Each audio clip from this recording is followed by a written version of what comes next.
tentang buku pedoman ini. Yang buku pedoman ini adalah buku pedoman yang digunakan oleh mahasiswa dalam menyusun proposal skripsi. Ini kemungkinan besar akan ada revisi-revisi karena satu, namanya masih STI Al-Masturiah, bukan institut. Kemudian mungkin ada kebijakan baru lagi, kita nggak tahu. Tapi selama ini karena belum ada kebijakannya, maka yang dipakai mungkin masih tetap ini. Kita itu ada dua mazhab dalam pendekatan penelitian yang diajarkan di kampus. Ada pendekatan kuantitatif, ada pendekatan kualitatif. Dua pendekatan ini sebetulnya ada satu lagi yang masuk pada pendekatan kuantitatif yang diajarkan juga di kampus dan ada keterangan kebolehannya, yaitu dengan menggunakan action research yang ini nih. Action research itu penelitian tindakan kelas. Mungkin saja semester 6 kalian yang kelas PAI akan mendapatkan materi khusus tentang penelitian tindakan kelas. Jadi penelitian tindakan kelas itu adalah penelitian yang secara internal dilakukan oleh guru yang diobservasi oleh observer. Observernya bisa pengawas, bisa kepala sekolah, dan ada rekan sejawat yang mengobservasi aktivitas dari penelitian tindakan yang dilakukan. Tujuan dari penelitian tindakan kelas adalah meningkatkan kompetensi guru sebenarnya dengan cara memperbaiki cara mengajarnya dengan menggunakan berbagai pendekatan inovatif yang dilakukan secara terencana untuk materi yang sedang berjalan. Itu PTK. Tapi kita tidak bahas PTK karena untuk di penelitian yang kita bahas sekarang itu juga bahasanya hanya ada dua. Penelitian kita bagi dulu dengan beberapa pendekatan. Di sini ada penelitian kualitatif. Ini sistematika penulisan kualitatif. Kualitatif itu jenisnya ada etnografi, studi kasus, fenomenologi, grounded teori, naratif atau historis. Ini dikutip dari bukunya Creswell khusus tentang penelitian kualitatif. Nah, kita akan coba masuk pada penjelasan detail satu persatu. Bagaimana sistematika di proposal punyanya STI Al-Masturiah ketika bicara tentang penulisan proposal. Kita bagi dulu yang kualitatif. Di sini ada kualitatif itu ada judul penelitian, ada latar belakang masalah, fokus, subfokus penelitian, sampai dengan teknik dan prosedur analisis data. Sebut saja ini seperti ini, dibentuk begini. Kemudian untuk penjelasan satu persatunya nanti akan kita bahas setelah kita bahas terlebih dahulu sistematika penulisan yang kuantitatif. Ini yang kualitatif dulu. Kalian bisa lihat ini strukturnya tidak boleh berbeda. Artinya harus sama seperti ini strukturnya. Bedanya nanti ketika untuk judul itu tidak disimpan di A, tapi judul itu simpan di luhureun A. A-nya tetap latar belakang masalah. Ini nanti kita akan coba bahas dulu satu-satu. Ini sistematika penulisan kualitatif. Lalu ada ini ada penjelasan untuk kualitatif. Tapi kita tidak bahas dulu. Kita bahas dulu yang kuantitatif. Ini kuantitatif ini. Makanya kenapa bawa laptop sekarang? Itu sebetulnya bisa langsung dipraktekkan caranya. Nanti kita lihat caranya kayak gimana. Untuk kuantitatif kita fokus dulu ini. Dia menyebutkan bahwa jenis penelitian kuantitatif itu ada asosiatif yang pakai kata hubungan, ada kausalitas yang sebab akibat, pengaruh terhadap itu. Kemudian ada komparatif atau perbandingan. Perbedaan X atau perbandingan antara, itu kalau menggunakan kata-kata itu berarti penelitiannya kuantitatif. Kita coba detailkan yang kuantitatif ke dalam ke dalam bentuk seperti ini, dituliskan.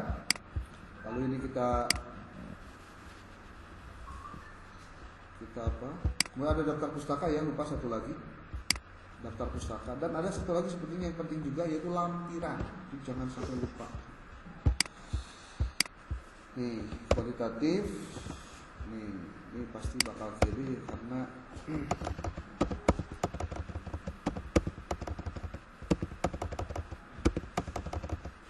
ini kerangka berpikir. Mungkin ada beberapa naskah yang perlu diperbaiki dan ini menjadi penting untuk dicatat. Seperti contoh penulisan kerangka berpikir pakai F, itu nggak baku ya. Yang bakunya itu ya berpikir pakai P. Kan kerangka pemikiran lain kerangka pemikiran gitu. Kalau pakai F ya begitu jadinya. Nih lihat nih. Ini yang kuantitatif, ini yang kualitatif. Nih ya. Kemudian kita lihat di sini satu persatu. Saya mau bahas dulu tentang yang kuantitatif karena mungkin kebanyakan pakai kuantitatif. Mungkin ya, mungkin. Di sini ada penjelasan. Kuantitatif itu pertama judul. Judul merupakan identitas dan cermin dari jiwa seluruh perhatian yang dituangkan dalam bentuk tulisan. Karena itu bersifat menjelaskan diri dan menarik. Dengan kalimat yang singkat, judul penelitian dapat mengungkap tentang masalah yang diteliti, tujuan dan metode penelitian. Berarti dilihat dari judul kita dapat melihat 3 hal. 1, masalah yang diteliti. 2, tujuan. Dan yang ketiga, metode. Itu kalau kita cerdas melihat sebuah judul. Dalam penelitian kuantitatif, judul penelitian biasanya menunjukkan sekurang-kurangnya hubungan di antara 2 peubah atau 2 variabel. Yang kuantitatif berarti dari mulai sekarang kudu pahami tentang variabel-variabel itu. Berarti tulislah oleh kalian itu. PJ sudah dituliskan judul-judulnya? Belum. Nah, lamun belum, ayeuna berarti sok dibuat. Kan kamari ngalampirkeun teh nih karatasianya. Nah, kan kalian mau sebetulnya gini. Pilihan mau kuanti mau kuali bukan oleh siapapun tapi oleh kalian sendiri. Sok ayeuna dina grup buat. Jadi PJ buat ini. Ajuan judul proposal penelitian kelas 53 PAI. Kuantitatif 1 siapa, 2 siapa. Judulnya naon gitu maksudnya. Terus di bawahnya lagi bikin lagi yang kualitatif, tapi masih dina kolom yang sama. Paham gak? Jadi tinggal dikopas diganti. Makanya perlu dirinci. Jadi nanti ketahuan siapa yang kuantitatif, siapa yang kualitatif. Persentasenya nanti banyak yang mana di kuanti atau kuali. Dan tidak ada perbedaan antara kuanti dan kuali kecuali mau digawen atau henteu. Ya, kualitatifnya ada digawean percuma. Kuantitatif dikerjakan benar sesuai metodologi aman, nggak masalah. Itu. Oke. Kemudian di sini ada latar belakang masalah. Peneliti menjelaskan tentang kesenjangan antara fakta dan harapan yang menjadi masalah utama penelitian. Bla bla bla bla bla. Nah, ini biasanya mahasiswa keliru ketika dia menulis sebuah latar belakang masalah. Nanti kita akan coba jelaskan dengan menggunakan AI. Tapi AI-nya bukan hanya untuk tolong dong jelasin, bukan itu. Tolong dong buatin, bukan. Tapi kalian lihat ini caranya. Perhatikan baik-baik caranya. Cara membuat Cara membuat latar belakang yang biasanya menjadi kendala mahasiswa dalam menulis. Ingat, problematika menulis itu bukan pada menulisnya ternyata, tapi dari cara pandang kita tentang menulis. Apa saja yang harus disiapkan, perlunya apa saja, dan lain-lain. Coba Kang minta 1 orang kuantitatif, 1 orang kualitatif nulis di grup, nanti orang bacakan. Begini, jika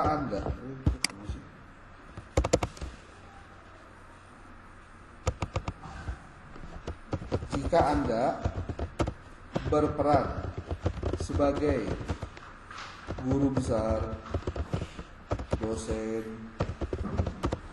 akademisi yang berpengalaman membimbing mahasiswa dalam menulis skripsi, tesis, dan disertasi, disertasi khususnya di bidang pendidikan agama Islam.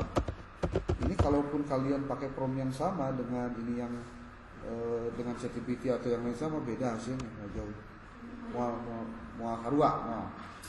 Jika Anda berperan sebagai guru besar, dosen akademisi yang berpengalaman membimbing mahasiswa dalam menulis skripsi, tesis, dan disertasi, khususnya di bidang pendidikan agama Islam, bagaimana seharusnya sebuah latar belakang masalah penelitian skripsi itu dibuat. Hal-hal apa saja yang harus ada di dalam latar belakang masalah penelitian. Coba kita lihat jawabannya seperti apa. Ini penting karena apa? Kamu sambil belajar tentang bagaimana caranya menyusun latar belakang masalah. Karena di dalam buku pedoman penjelasannya tidak detail, cuma begini doang, coba lihat. Peneliti menjelaskan tentang kesenjangan antara fakta, das sein, dan harapan, das sollen, yang menjadi masalah utama penelitian. Variabel terikat yaitu Y. Ingat ya, dalam penelitian kuantitatif fokusnya adalah di Y-nya. Fakta dapat merupakan apa yang ada sekarang berupa data sekunder, hasil observasi, pengalaman pribadi, atau hasil penelitian selainnya. Ini yang kita sebut dengan istilahnya studi pendahuluan. Data yang didapatkan studi pendahuluan ini. Kemudian sedangkan harapan dapat berupa apa yang ada yang terdapat pada undang-undang, peraturan. Ini kalau saya menyebut ini penjelasan latar belakang yang sangat-sangat singkat yang tidak menjelaskan sebenarnya strukturnya. Nah, makanya ketika kita nanya seperti ini adalah bagian dari ikhtiar kita untuk mengetahui dan memahami kudu naon wae sih istilah latar belakang teh. Bahkan ditanya kudu sabaraha. Kan mahasiswa kadang-kadang dijawab, kudu sabaraha paragraf eta teh isina. Bukuna kudu naon wae eta teh. Eta teh memang harus tahu. Dan apa saja yang harus disiapkan sebelum menuliskan latar belakang. Nih, sebagai seorang guru besar atau dosen yang berpengalaman, saya menyarankan, kan jadi gitu ngejawab Pak ChatGPT mah, agar latar belakang masalah penelitian skripsi dalam bidang pendidikan agama Islam disusun dengan sistematis, jelas, dan mendalam. Latar belakang masalah adalah bagian pertama yang harus memikat perhatian pembaca, menjelaskan relevansi topik penelitian dan memberikan pemahaman mengapa penelitian tersebut penting. Berikut adalah hal yang harus ada dalam latar belakang masalah penelitian skripsi. Kita nggak ngomongin apapun, tapi kita ngomongin tentang kudu naon sih sebetulnya di latar belakang teh. Oh, jadi kudu aya pengenalan konteks umum, menjelaskan topik utama, pentingnya topik ini harus ada nih. 2. Identifikasi masalah utama yang akan diteliti, deskripsi masalah secara konkret. 3. Fenomena yang ditemui dalam praktik, khususnya studi kasus atau fenomena, dan itu bisa disebutkan apa yang terjadi di lapangan. Kemudian tinjauan terhadap penelitian sebelumnya untuk menjelaskan posisi penelitian, apakah penelitian kamu itu mengulangi apa yang sudah dilakukan oleh orang atau berbeda dengan orang lain. Itu ditampilkan ketika menunjukkan tinjauan penelitian sebelumnya. Kemudian pernyataan tujuan penelitian, disebutkan tujuannya apa, urgensinya apa, batasannya apa, kontribusi. Nah, ini sekali lagi ini baru pernyataan menurut si ChatGPT-nya. Tapi kan nggak semua itu sesuai dengan yang menjadi aturan yang dipakai di Al-Masturiah. Itu seperti contoh urgensi masalah, batasan masalah dengan kontribusi penelitian nggak usah dimasukkan di dalam latar belakang. Yang dimasukkan sampai dengan urgensi penelitian disebut. Bahkan tujuan penelitian pun tidak disebutkan di dalam latar belakang karena nanti ada bagian lain di dalam strukturnya khusus membahas tentang tujuan gitu. Ya. Nah, dengan mengikuti struktur ini latar belakang, kita konfirmasi dengan yang diberikan oleh buku pedoman tadi nih, yang dari Almas ini. Kita coba copy nih, set, nah, copy. Oke, kita copy, masuk ke dalam bagian ChatGPT lagi, kemudian tulis begini. Di kampus dalam sebuah pedoman penulisan skripsi ditemukan pernyataan sebagai berikut.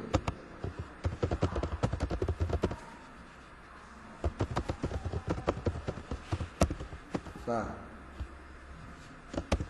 bagaimana menurut penilaianmu? Berikan komentar dan kritik, saran perbaikan.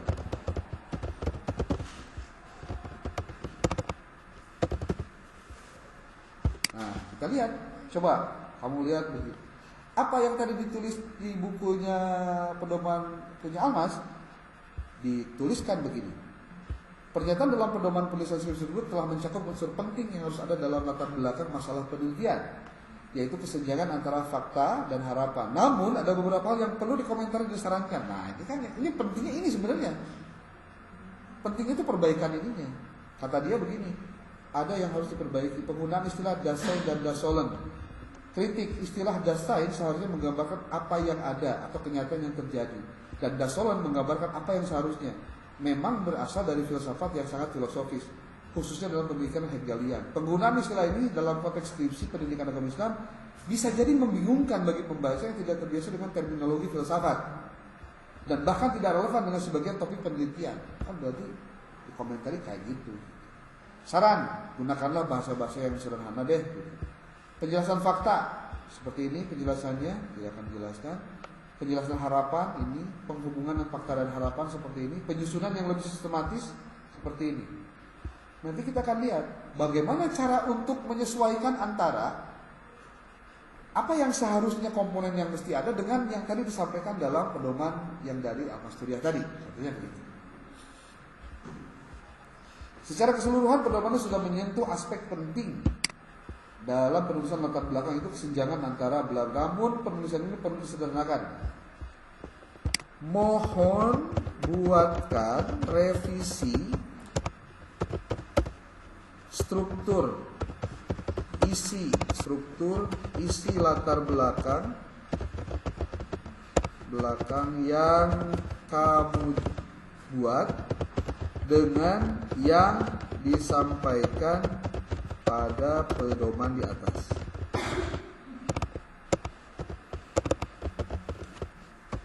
Ini penting untuk apa? Menjelaskan di mana posisi dari penjelasan sebelumnya dengan yang ada di dalam buku pedoman dari Almas Turiah. Dijelaskan faktanya desain, sebetulnya penjelasan fenomena itu menjelaskan desainnya, ya. Kemudian di sini juga harapannya dasolonnya apa, lalu kesenjangannya apa, diidentifikasi, tujuannya apa. Nah, sampai saat ini, sampai sejauh ini, inilah yang sebetulnya harus ada dalam sebuah latar belakang masalah. Nah, maksudnya kenapa ini disampaikan dulu di awal, supaya kamu nanti pada saat menjelaskan tentang bagian per bagian dari komponen yang terdapat di dalam ini, itu tidak langsung ngelak. Nah, sih maksudnya kita latar belakang itu, nah sih identifikasi itu. Jadi harus tahu dulu apanya, definisinya, pengertiannya dan seterusnya. Seperti contoh nih, di dalam penelitian kuantitatif ada istilah identifikasi masalah. Ini contoh ya, kita berikan penjelasan. Dalam skripsi kuantitatif, pendekatan kuantitatif, setelah membahas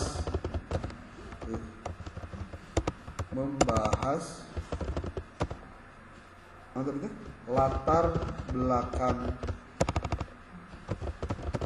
masalah, dilanjutkan dengan identifikasi masalah.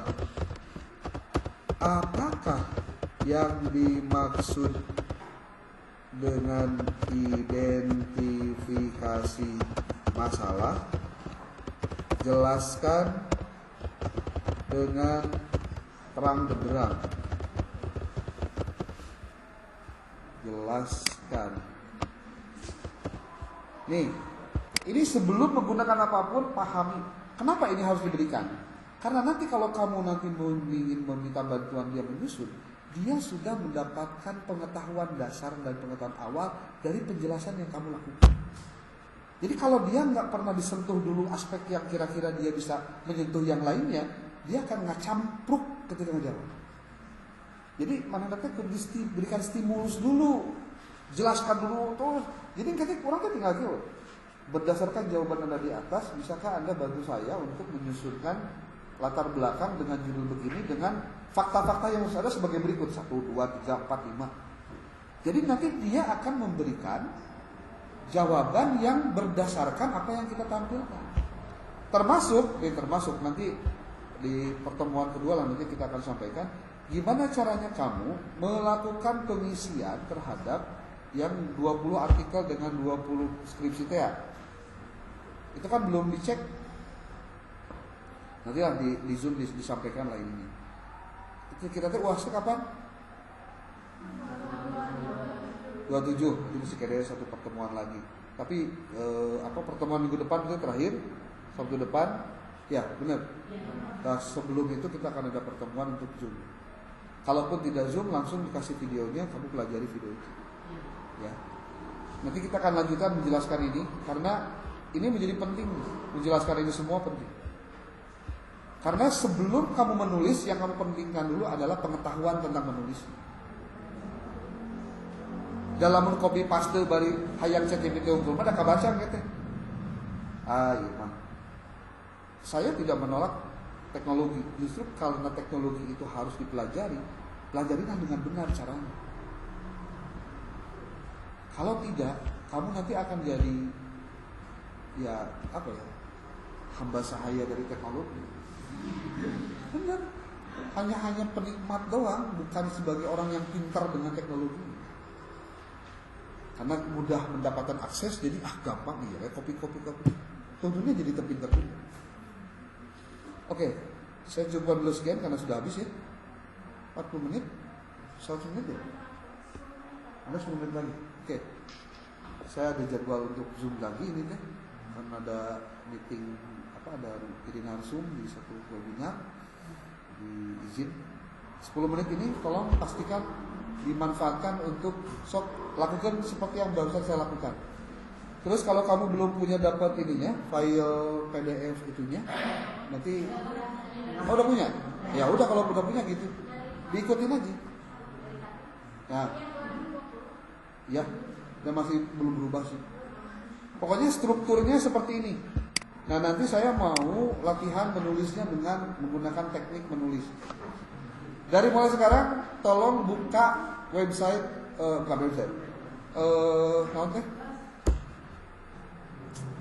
YouTube yang terkait dengan navigation pen. Sudah pernah dengar? Belum. Navigation pen itu adalah sebuah aplikasi di dalam Word yang tujuannya adalah untuk memudahkan dalam penulisan, menavigasi. Seperti contoh nih. Dia ABC-nya dihapus lah deh. Ini latar belakang dihapus, sistematika dihapus. Ini ada heading nih, nah itu kan muncul ini ya, navigation. Ininya dimodif dulu, sedemikian rupa. Ininya hitam, bold, hurufnya 12, kemudian di sini Times New Roman. Oke. Tapi ini nanti belum sempurna ya. Paragrafnya belum di-heading juga, belum di-format, belum di-modify. Tapi ini, jadi artinya kamu menulis proposal jangan beda-beda halaman. Jadi cover, daftar pustaka, daftar isi, daftar tabel, daftar apa itu ada di dalam satu file. Caranya supaya memudahkan ya begini. Nih latar belakang masalah, heading 1 nih. Identifikasi masalah jadi nomor B, ininya A. Tuh. Ini kalau A-nya kan ke pinggir nih. Gimana caranya supaya dibalikin deh ke sebelah kiri? Kamu kan biasanya kia dah. Nah, kia kan biasanya beruna kontrol M. Nah, tuh beres. Nah, dia dikirkan tuh. Set, tuh. Terus ikutin. Ini membuat kamu menyusun dulu outline penelitian, outline penulisan. Jadi berapapun halamannya, kamu tinggal lihat di navigation pane ini untuk klik aja. Tolong buka YouTube dengan navigation pane dan teknik penomoran halaman untuk skripsi, sok tulis.